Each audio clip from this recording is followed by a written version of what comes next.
Yeah, So speed it up just a yeah. little bit. Check it. Okay. Taking my time to drop this Hey, rhyme. this is Pastor 'Cause Ings. in these streets you can't Tattoo pretend Live like you're tonight. blind. Cause if all you see is disaster, if you have a heart and a brain, then you know what you should be after. Education is a requirement. The internet, that's an assignment. Should we ask you to come on in, Yeah. So speed it up go just a to little bit. our Check it. YouTube channel, Taking my subscribe, time to drop this rhyme. 'Cause in these Tattoo streets you can't Momentum. pretend like you're blind. 'Cause if all you see Give me is some thumbs up. disaster, if you have a heart and a brain, and some then you know comments. what Let you me know should that be you're after. there. Education is a requirement. The internet, that's an assignment. Yeah. So speed it up just a Yeah. little bit. Check it. So we're going to get started in a moment. Taking my time to drop this rhyme. Cause in these streets you can't pretend like you're blind. Cause if all you see is disaster, if you have a heart and a brain, then you know what you should be after. Education is a requirement. The internet? We're going to get started in a moment, and we want you all to be a part of what we have going on here tonight. I'm going to send out a few notifications and we'll begin.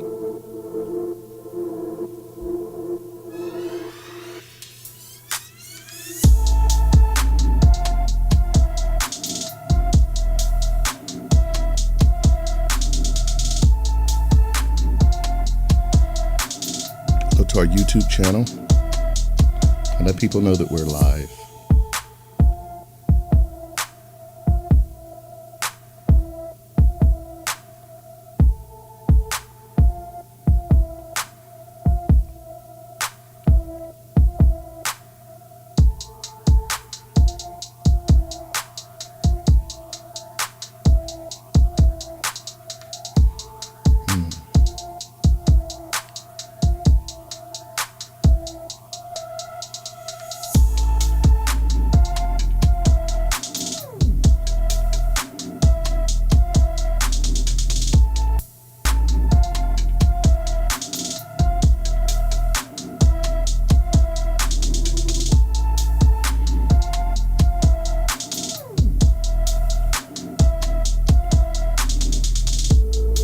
We have some great things that we want to talk about tonight.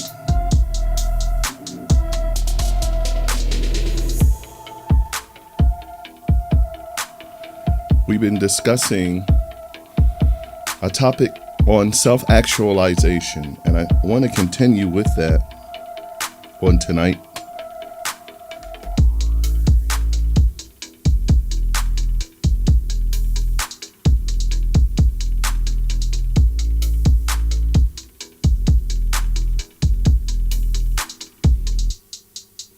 Let me share this.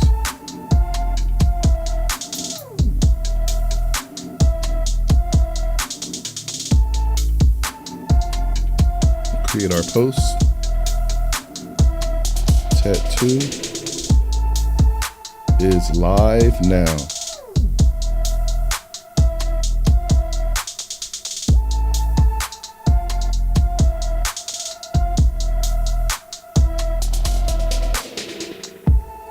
Okay, we're posting that to our Facebook page. We're doing that first.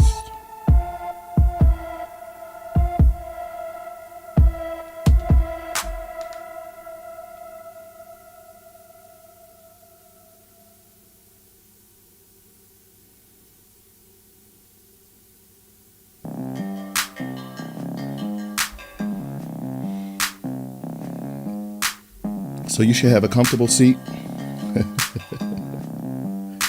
Taking a few minutes to do this. Just hang in there with us. I won't say it, but I always do say it. I could use a media team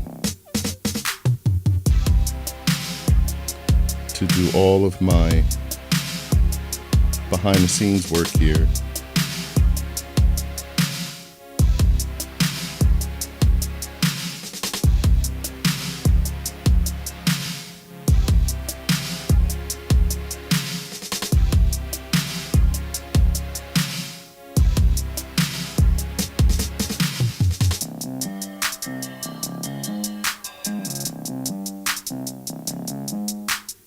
Tattoo is live now.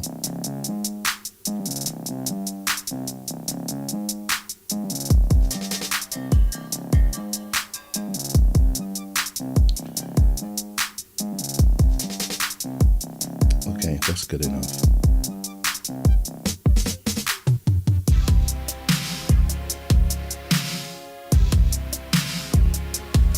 Are you ready?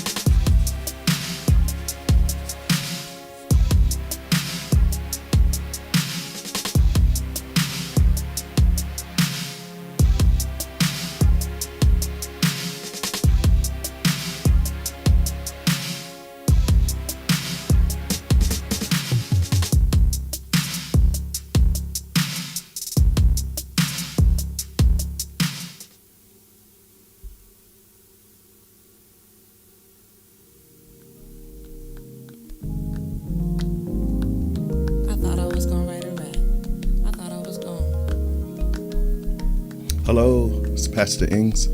Listen, we're going to go right into what we've been teaching. A couple of things I always like to share on our tattoo nights is how to install the tattoo app. I want you to be engaged with this program. It's called Tattoo, and Tattoo stands for Tough Answers, Tough Topics Often Overlooked. Okay? And one of the things I often share here is how to install the cell phone app. Essentially, all you have to do is you text, "Hi, my name is," whatever your name is, and please send me the tattoo app. The number is 484-655-2994, and I will send the app to you. There's a lot of benefits having the app because there's pizza promotions, book promotions, there's free movie tickets, and a series of other things that I like to offer to you when you install the app on your phone.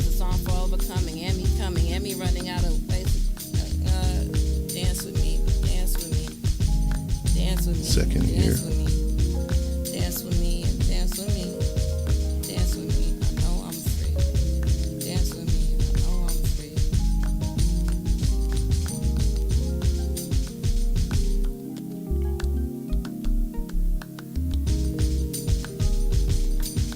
So we can stay connected. If you know, Tattoo stands for Tough Answers, Tough Topics Often Overlooked. And I've always have been able to share with the community what it is we are teaching. And usually we're teaching on life principles. Principles that govern everyday life. And so we believe through this program, we're able to promote and to encourage the young people to just live better lives, to learn how to behave better and what that even means anymore. Morals. What are the difference between good morals and bad morals? The difference between your subconscious mind and your conscious mind. Your environment, how that has an effect on you. And these tough answers and tough topics are often things perhaps some senior in your life, whether your grandmother, your mom, or your uncle, someone was trying to convey a thought to you and you weren't listening. Or maybe they were saying it in such a way it was kind of going over your head, or they were speaking at you, not to you. And that happens, through frustration or what have you. So what I usually do, I'll show up to there's two locations where we would have Tattoo. That's in South Philadelphia, the Vare Recreation Center, in 2600 Morris Street, or Di Silvestro at 2nd and Morris. It's right there. And 2nd and 15th. 15th and Morris, right there, 15th and Broad, and where they have a library. Right behind the library, there's a recreation center. So in there, I gather all the youth off of the playground, and I ask them to give me like 30 minutes. A little bit of time to teach some principles on how to live a better life, right? And usually there's pizza showing up. I usually get there like about 6:45. Between 7 and 7:15, I'm setting up. 7:15, the pizza shows up. And then the youth come in. Sometimes they help me set up the chairs and what have you. And then we just go in. If you go to our Facebook page, MCM Tattoo, you go to facebook.com/MCM Tattoo, that Facebook page, you can see a lot of the photos of some of the those events. Usually I take some selfies with the kids, all behind me shouting out tattoo. We have some videos as well. Typically I do a video right before and a video after, kind of let people know, hey, listen, we're finished with tattoo. We just had a good time tonight. And so you want to check some of that out. But those tough answers are things, and tough topics are often things some of the youth aren't thinking about. But we know them, and I know them as something that's very essential to their future. All right? And through this program, we're trying to fight against gun violence and where those behaviors exist. I believe they exist in the mind of our youth. A lot of these homicides currently that are being perpetrated in our community is by some of our neighborhood youth in their teens.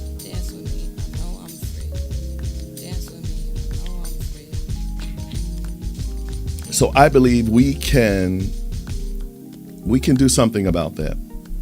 Because I'm a preacher, right? I pastor a church at Momentum Christian Ministries, but apart from all of that, I feel like because I have so much fire in my belly, as most preachers do, what tattoo was designed to do is just to teach life principles.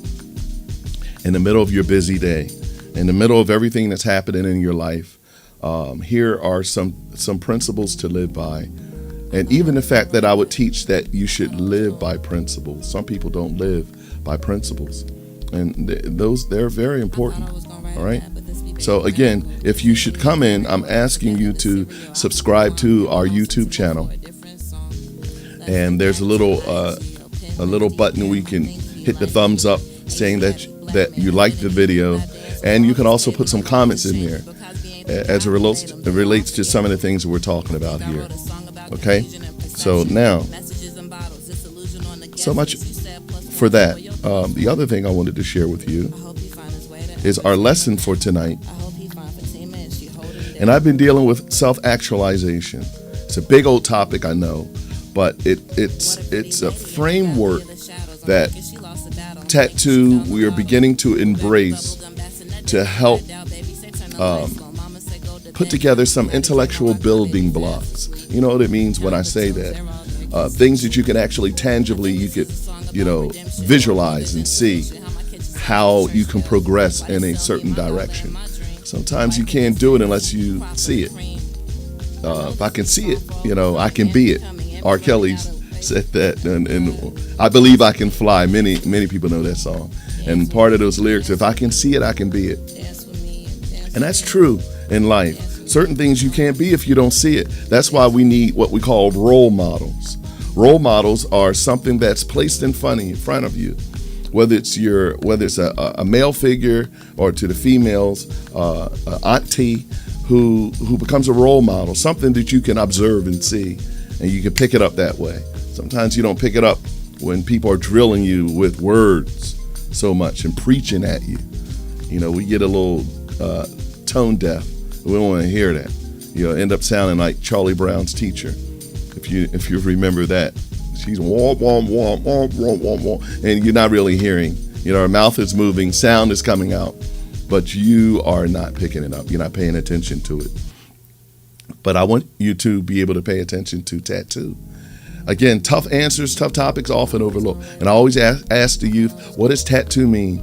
And sometimes they forget, but by now they would remember. And I would give out some prizes, whether it be t-shirts, wristbands, and other things, books that we give away that are associated with some of the things we like to promote. I like to promote this book, which is a Jay-Z Made in America. It's by Michael Eric Dyson. This is a real good read to understand how Jay-Z became a self-made millionaire. And that's through music, but there's a lot of life lessons to learn here. And it's going to be relevant to some of the things I'm teaching here. So again, that's one of the things that you get from having the Tattoo app. When I'm offering books for the month, every month we offer a new book. And even if you miss a previous book that I was offering in a prior month, You could still via the app text to me and say, Pastor Dave, I want that book. Can I get it? And I'll send it to you. I'll need the information on how to send it to you.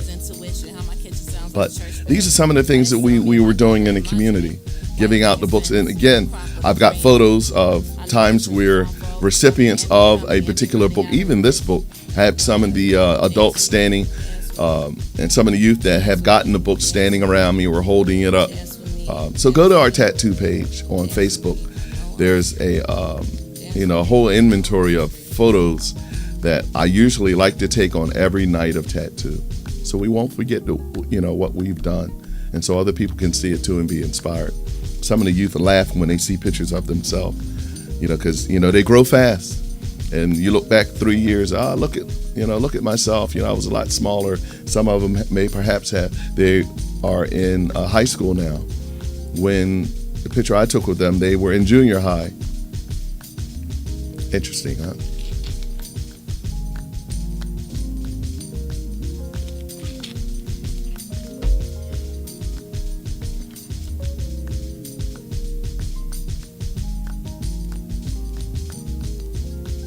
So listen, all of this to say, so another definition for tattoo has been the art of listening and the power of comprehension. I always say listening is an art form. Some people, it's just like a musician, or when people hear music commonly, most often you don't hear all the instruments. I do. I'm a musician. I have a very keen ear for music and the frequencies and what have you, even as a systems engineer and an engineer in my own recording studio, knowing what hertz and frequencies are best for certain sounds. But in addition to that, knowing how many instruments are playing in a particular song, I can listen and tell that there's maybe several different keyboards,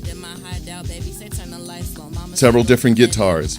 One is strumming and the other's just playing single notes and kind of plucking, or it's all these sort of things but that takes a trained ear. All right. And so it is when we are teaching on life principles. Sometimes people, you just don't hear it. It has to be taught. All right. So this whole framework, one of the things I've added to the tough answers, tough topics often overlooked, to help improve and to introduce intellectual building blocks to our journey of life, is self-actualization. Check this out. The real me. Who am I? And usually you ask that question. You don't take for granted that people really, really want to know that. It's sort of frustrating not knowing who you are. And that could be for a lot of reasons. For a lot of reasons, you don't know who you are because maybe you never knew your birth father or your parents. Maybe you were in a foster home. And, it's a desire to see your biological parents. Maybe it would answer some questions for you. Why am I different than all of my other sisters and brothers? My stepsisters and brothers, why am I different? Why do I look different? And then when you see your birth parents, it answers a lot of questions like, that's why my eyes look this way, or that's why I'm so darker than everyone else, because my father was dark and my mom, or there are other traits and things. But with self-actualization is the journey to discovering yourself, because when you do that, you will be most happy. The meaning of life, what is life? And the definition of self-actualization is this occurs when a person is able to take full advantage of who they are, their talents and their gifts. Those things are realized. Also, your purpose, while being completely mindful of your limitations. That's just being honest with yourself. It's one thing to accomplish a lot of things and you think that you could fly, you could jump off of a bridge and fly, but that's just because you made it up on the bridge doesn't mean you could go the distance and pick up wings and fly off. that's not being truthful to yourself, and that's actually going off in another direction. That's not self-actualization. That's deception. But self-actualization is knowing your limitations, because we all have them. All right? It is when I can balance my greatness with my faults, and at the same time maximize my possibilities as to who I can be, when I can be it, and where I can be it, and with whom I can be it with. That's very important, because we often learn how to surround ourselves with people who encourage us. We need that if you're going to be successful. Abraham Maslow was an American psychologist, and he is famous for coining this phrase, or having the pyramid of needs, the things that individuals need. We all need love. We need to be safe. All right, we need self-esteem, and to self-actualize. We have to understand the physiological environment. These things are so important. And as a psychologist, he put this framework together, and since then, many have chosen to dive into self-actualization and to teach it on a university level, and to embrace it, even to help, again, to gain intellectual building blocks to building a better you. How are you going to do it? How are you going to build a better you if you can't really see? So here he created a pyramid, and I like this ideal. So you'll hear me talking about this a lot. As a matter of fact, I used to speak about self-actualization before, because it so matches tattoo. Because most of, again, Tough Answers, Tough Topics, Often Overlooked, was always designed in the community to help the youth build better lives, to avoid the pitfalls in our culture and in our life, even as a people of color, even, or any ethnicity or different cultures that would come into the session, different religions, gaining an understanding what religion does, what that's all about. Okay? But through self-actualization, again, you're going to hear me say this a lot, is giving you the intellectual building blocks so you can tangibly put your hand on these things and that you may see the direction you're trying to go into. All right? So Abraham Maslow is it's sort of the founder of this, so you'll hear me make reference to him quite often. Now, when I break these down, the pyramid, I have this upside down where the self-actualization is at the top of the pyramid. That's the pinnacle. When you realize your personal aptitude and potential, you're there. I mean, you know yourself, and that is a good place to be in. And sometimes some people in life never get there because they've never done the things. They never knew how to do the things to self-actualize. They were living someone else's dream, or living someone else's life, and just were sort of confused. So from the bottom, the psychological or the physiological, is the environmental, your whole body of systems like oxygen, water, and food. These are just basic things that we need to exist in the earth. You got to have sleep. You need food, right? You have to eat. You have to be nourished to stay alive. And that right there, part of self-actualizing, this is a very high level. In time, we could go a little deeper and even talking about knowing what foods are best for you. What foods are, because usually some people have food allergies, but those food allergies may exist because of something else. But in order to pay attention to that, it's part of the journey of self-actualizing, knowing yourself, knowing that, peanuts bother you. Why is that? Knowing that certain foods cause you to break out, or certain foods have an effect on your emotions, even, believe it or not. All right. So you have safety, which is sustainability, shelter, being secure from bodily harm. We all need to be safe, lest we be paranoid about everywhere we go. Love, we all need love, and a sense of belonging, intimate relationships, friends, family, and community. And I break these down. Esteem, which is prestige or a feeling of accomplishment. Now, I talk about that a whole lot because I believe that element right there, that part right there, we're talking about self-esteem, I believe it in and of itself can help fight against the violence, the crime, more particularly the gun violence that we see in our community. Now, I often talk about this a lot because I have another campaign called Change. It's on our website. Go to our website, www.momentumcm.org, and you will see My Brother's Keeper, MB Keeper tab. And you hit on that link and you'll see there Change. On the banner, there's Change. And the acronym is Control Homicide and Neighborhood Gun Violence Effectively. Well, what we did with that is we had wristbands. In 2016, I believe it was, I asked for 50 men in the community to stand with me. And we had different speakers. Councilman Kenyatta Johnson and a couple of other speakers were there from different organizations. We spoke to the community, because we're speaking against gun violence and teaching you how to adopt better coping skills, conflict resolution. There's a scripture in the Bible that says, be angry.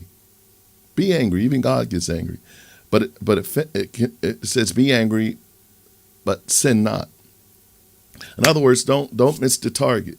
Your anger, when I speak on and when I teach on anger management, we also do that. We were doing that in the rec centers. I'll probably share some of those sessions even here at Tattoo. I teach that, I never tell people don't get angry, don't be angry, as if, anger is an emotion like love or hate or you just have to know where to put these things. Anger is a result of something's wrong. Something's out of place, something's out of order, and we have to know how to appropriate those emotions. It's just like falling in love. If a young girl she's 11 years old or 9, and she thinks a boy is cute in school or vice versa, first time, falling in love, right? And she doesn't know how to handle that. Not right up front. Sometimes, you become very gullible and may do something that's harmful to yourself. But it takes someone with experience to say, no, don't do that. Or because me as a father, I would tell a young girl, don't chase after that boy. See, you don't know that until a father is someone who's concerned about your reputation. And if you like the boy and maybe the boy likes you, but have him pursue you. I tell the young girls this all the time, and when we're in our sessions, sometimes they giggle and laugh, but the truth, it's the truth anyhow. I know these are certain things they may not normally hear, but I speak as a father, and I tell the young ladies, if that boy wants, just like on prom night, I said, what's more characteristic of a prom night? Who gets picked up and how? And everyone knows right across the board. It's always a big deal. For everyone gathers around the girl's house, the young lady, and see her come down the steps in all of her glory with her makeup and her gown and everything else that she, put together for that evening. Her hair is done in a very special way. And who's standing there with the bouquet and a flower? The young man who has a limousine outside, or whoever, if he can't drive, his uncle or someone who's chaperoning them for the evening. But he comes to her. And she comes down, ascends from her lofty heights from upstairs. But learn a lesson in that. Where do we get that from in our culture? Because it's appropriate that the young boy pursue. But sometimes, apart from a prom night, we just loosey-goosey, and it goes in a lot of different directions. But again, these are some of the things that we teach as it relates to, as it relates to love. But when I speak on self-esteem, ending gun violence, Change on our website, controlling homicide, neighborhood gun violence effectively, kind of stepping back to where we came from, where we got to this place. Self-esteem is so important. I truly believe and know that the more we help our youth to build upon their self-esteem and generate multiple opportunities that present feelings of accomplishment, they will be less likely to commit crimes because you're too important. It's like Madam X. Some of y'all may not know it. And Fred Flintstone. It's a cartoon we used to watch when we were kids. Y'all don't watch cartoons anymore. We got so many distractions in this world. It's a shame. Something as innocent as, a little cartoon sitting in front of TV. Y'all don't have time for that no more. Y'all want to watch all these R-rated movies and things that you're too young to look at and shouldn't, be infiltrating your mind with all of that, because usually you don't really know how to appropriate all what you saw with your young mind. But in any event, Madam X, she used to say, "I'm too important to die." It was always some scene where it was some perilous, situation where, it's very dangerous and they could get stranded on, usually they would be stranded on some desert island or what have you. And out of the blue, this helicopter shows up. And Fred Flintstone and those in company say, "Oh, we can go with you, Madam X." She's like, "No," she leave them because she couldn't stay there because she was too important to die. She had the little long stem cigarette. "I'm too important to die." Well, what am I saying by using that illustration? When you realize I'm too important to go to jail, I'm too important to put myself in harm's way, the only way you're going to raise that level of importance is through self-esteem, prestige, feelings of accomplishment. You could have a baby, you can get a girl pregnant and feel like, that you can feel like you've accomplished something, right? But that won't keep you out of harm's way. Well, to some extent it can. When you have a child on the way, you typically you would be inspired. You should be, to be a father. I gotta have to have a job. I need money, to take care of my own, etc. But apart from that, if you gain employment, or if you become part of a basketball team or some other sport or something that where there's iteration of accomplishments coming to you, getting awards and such like, you're going to feel, you're not going to be more inclined, you'll be less likely to grab a gun and go out in the community and start shooting people. You're not going to do no mess like that. You see other people do it, but you be like, "Nah, not me, dog," because, I got, I'm going to be traveling. The team and maybe the coach has offered, we're all going to New York next month because, we're trying out for the NBA or whatever the case may be. You got all of that going for you, please. You're going to throw all that away over some grievance in the hood? You'll be less likely to do it. Maybe somewhere inside of you, you would have the propensity to do that because of your environment. But if you've accomplished so much where people are looking forward to you, there's so much given to you, position, money, opportunity, access to, you will be less likely to throw all that away for a night getting high, driving, doing a drive-by.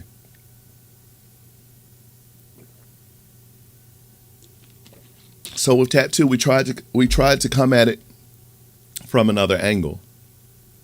You see, I'm talking about gun violence, because the homicide rate is really high in the community, even for this year. It's a shame.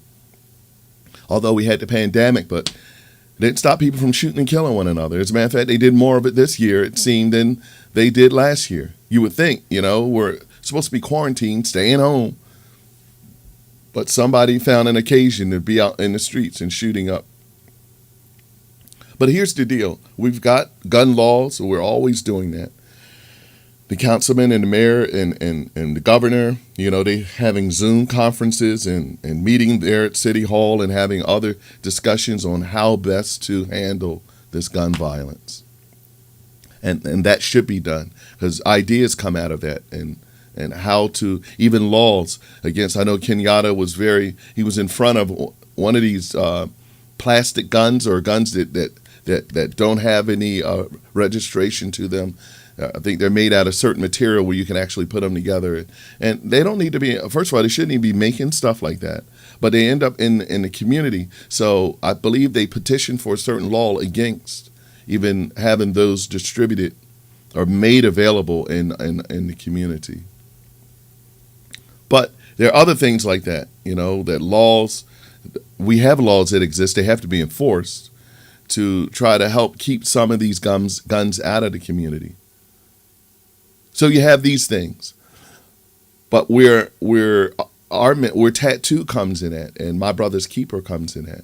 We're trying to deal with the mindset and the subconscious mind, and through self-actualizing, I believe if you build your self-esteem, you will be less likely to commit some of the crimes that we see perpetrated in the community.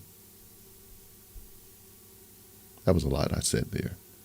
All right, and then of course. Self-actualization, realizing your full potential. All right, I give you then we kind of broke these things out, and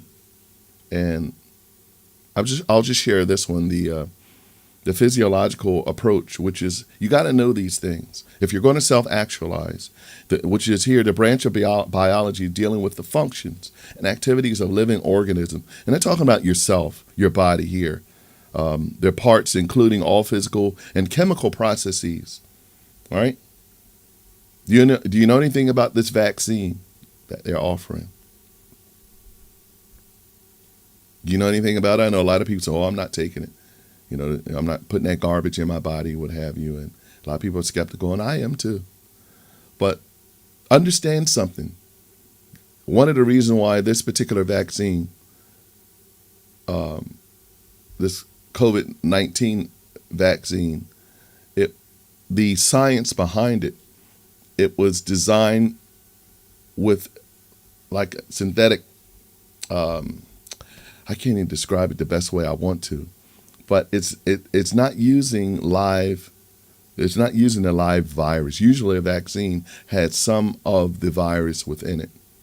And once they put that into your body, this is science, y'all. The best way I can describe it.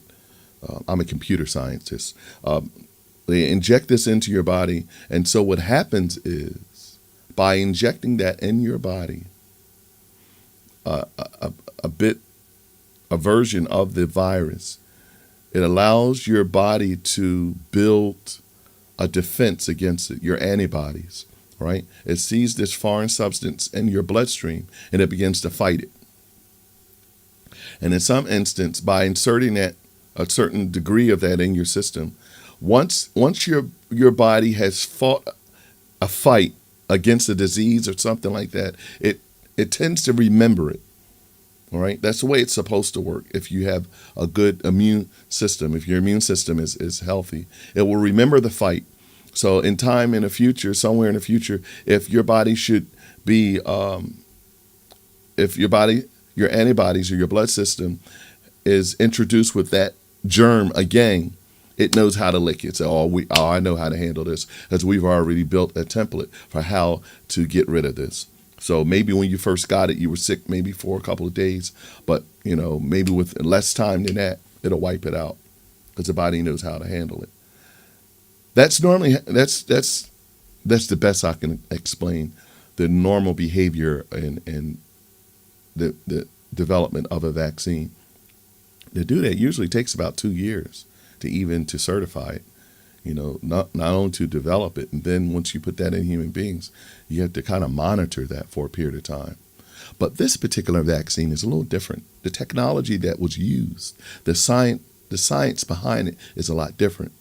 And because they didn't use a live virus, it's the best I can explain it is It's something that once introduced to your body, it gives the strands of it. It gives your bloodstream, your antibodies, a picture of how to fight this virus.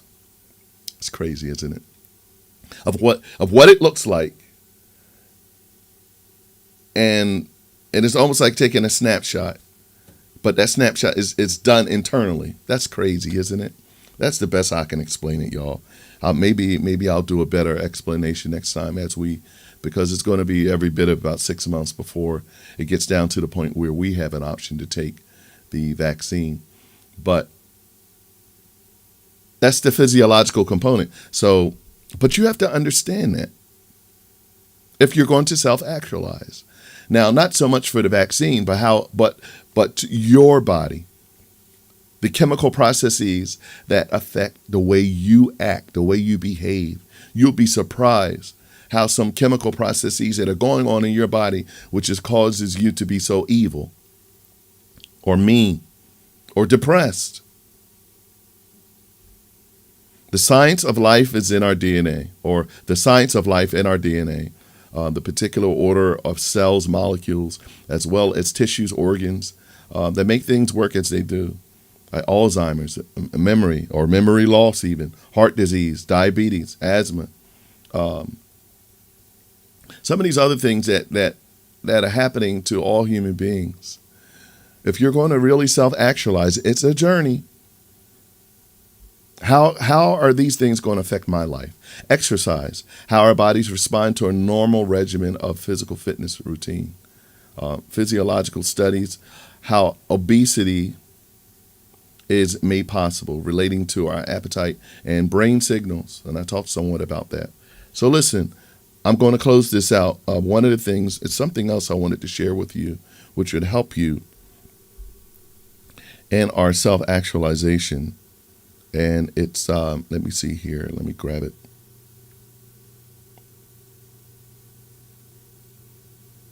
Yeah. Now, there's a gentleman, I have to give him credit. His name is Leo. And he has actually a website called actualize.org. And he's one of the ones, I would call him a student of Abraham Maslow in his own right. Because he, as many others, I don't know if he's a psychiatrist, but the study of self-actualization, again, is a lifelong journey to develop intellectual building blocks, as I keep saying it tonight. Intellectual building blocks. Sorry.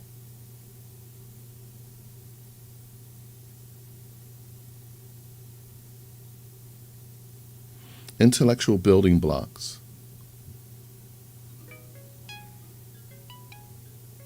that are designed to give you a pathway for your future. Okay? So, wait a minute.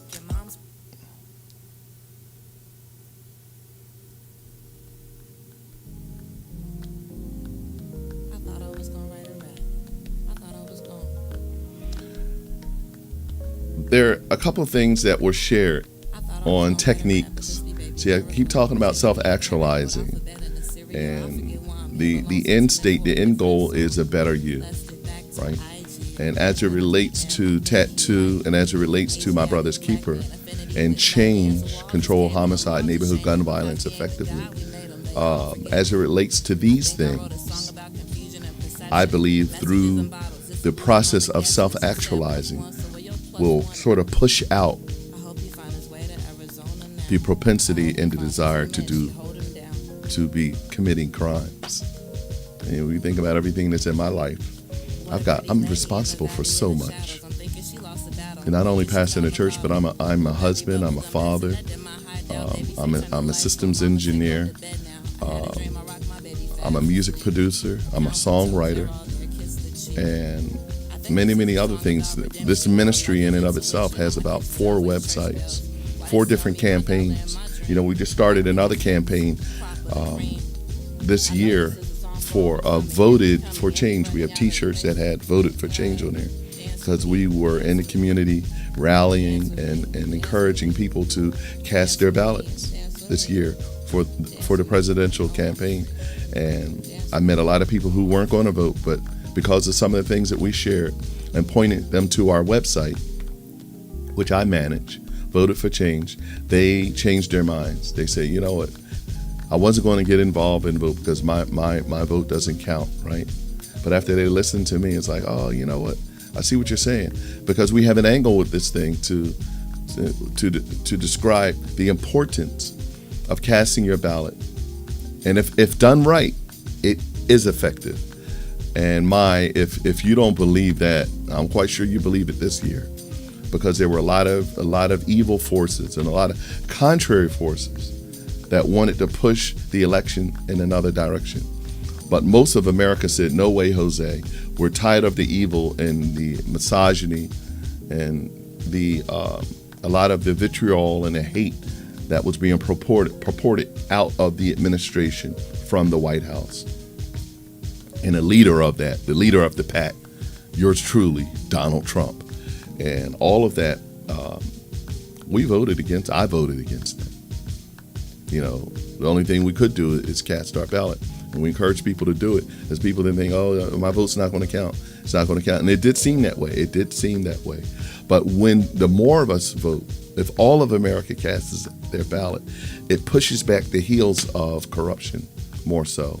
Because it's kind of hard to, some of the corruption exists because it needs Americans not to vote. It needs African Americans to stay away from the ballot.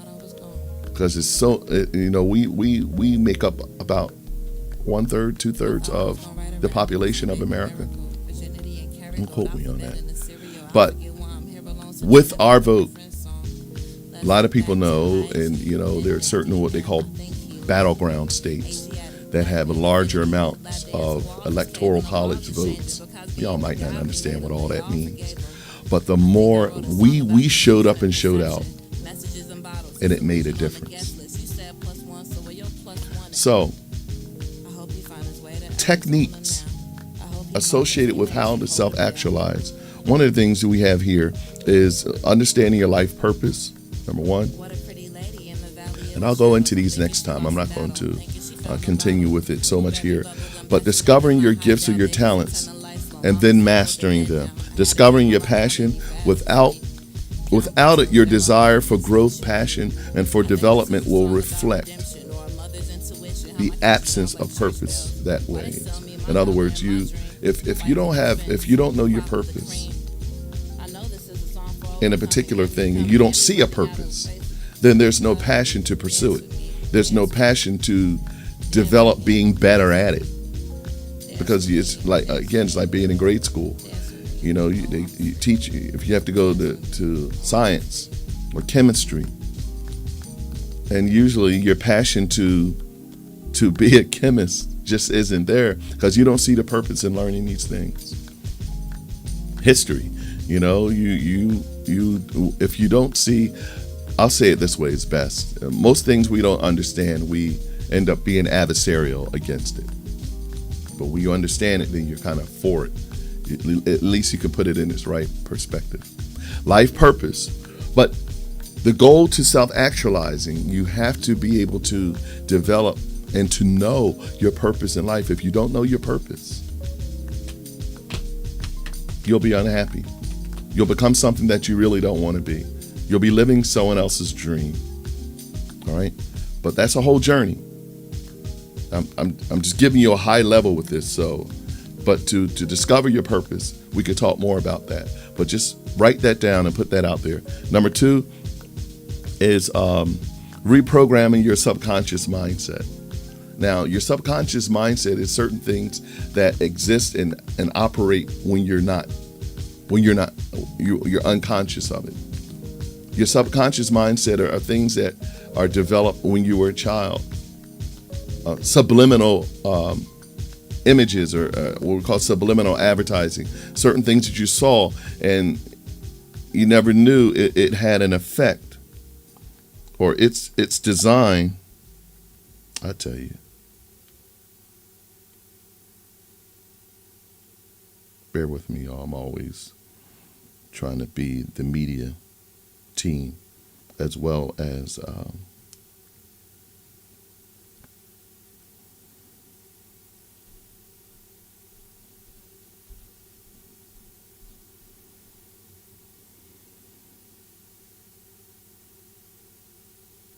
mhm.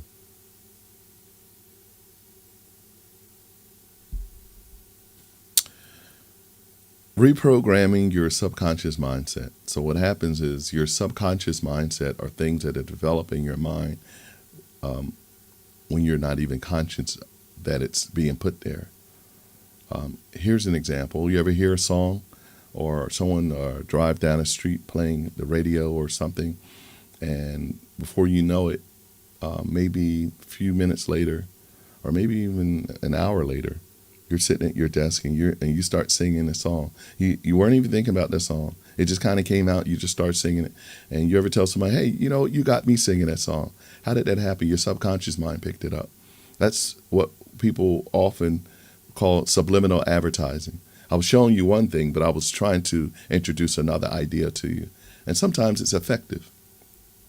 Well, your subconscious mind has developed a whole index and a variety of things. And it causes you to behave in certain ways, just like when you came out and sang that song. Well, that just came out. You weren't even conscious of it.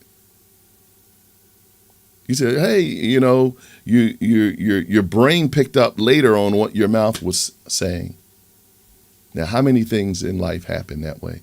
How many behaviors do we have that just come out by habit? And you didn't even realize you're acting like your father. You didn't realize you're acting like the person you saw in the movie. Maybe it was a gangster or someone who was very mean or very inquisitive, and they just and you started, your subconscious mind picked that up. And for years to come, you begin to act out in certain ways. Well, anyway, in order to self-actualize, you got to tap into that. How do you do that?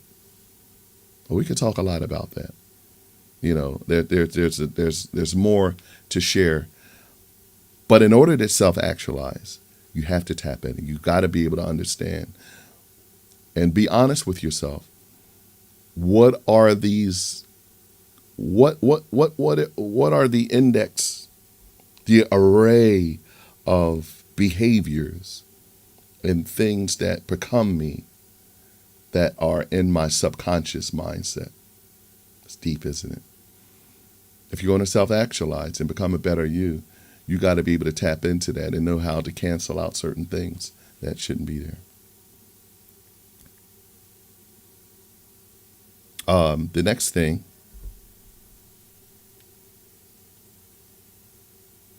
hang in there, y'all. Give me a second here.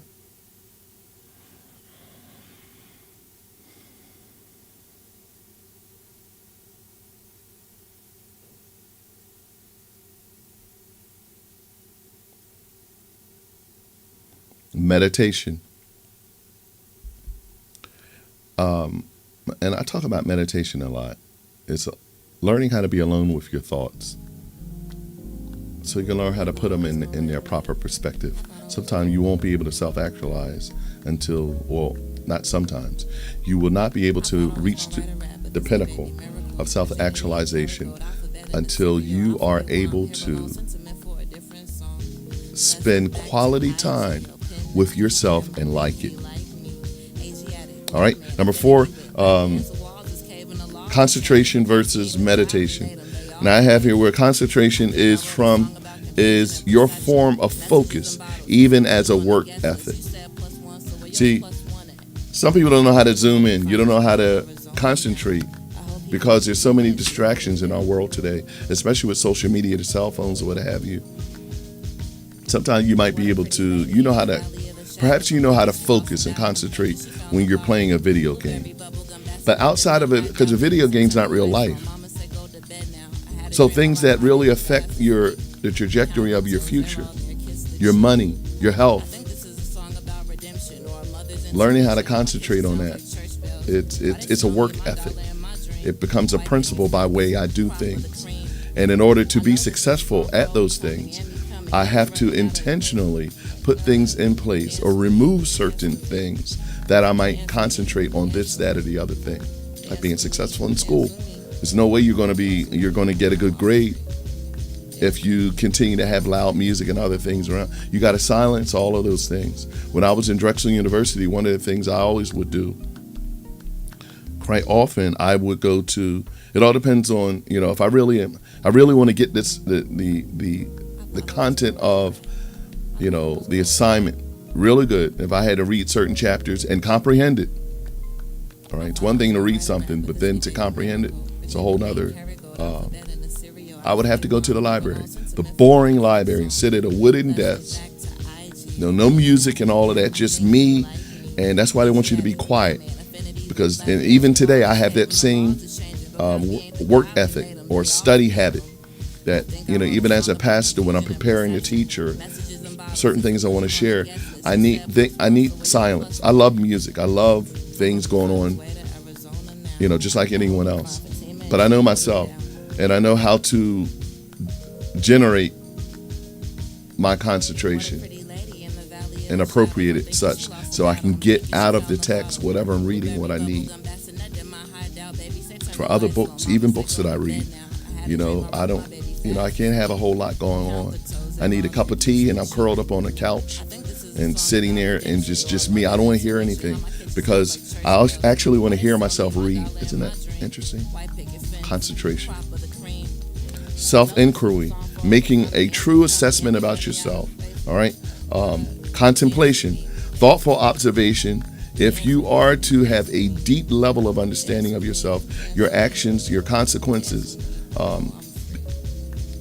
listen, these are some things Leo was sharing on actualize.org. So I kind of grabbed some of these things and developed them because, again, they offer these intellectual building blocks, and I think they'll really help.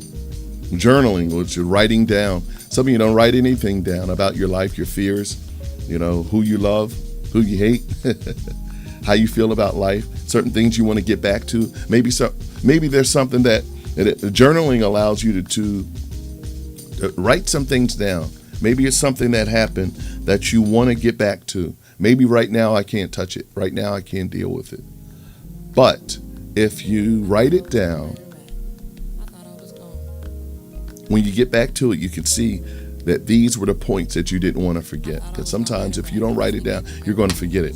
You're not going to be able to effectually self-actualize if you don't have notes. All right? And you're not buying the truth. There's a scripture in the Bible that says, buy the truth and sell it not. If you're going to self-actualize and really build and generate your purpose in life, where you know thyself, the old proverb said, man, know thyself. If you're going to do that, you're going to have to take a fair assessment of where you are, where you were, and where you're going. All right, you can't fix problems if you don't know what the problem is. And you can't conquer things that you won't confront. So listen, that's all I have for our tattoo session tonight. Remember, usually every Wednesday, I said every Wednesday, I try to do a live so that you all can kind of pick some of these things up and learn what tattoo is all about. Okay? Again, you could when you go to our YouTube channel, I'm asking you to subscribe. So when I do go live, you'll get a notification that we are live. And I want you to be a part of that.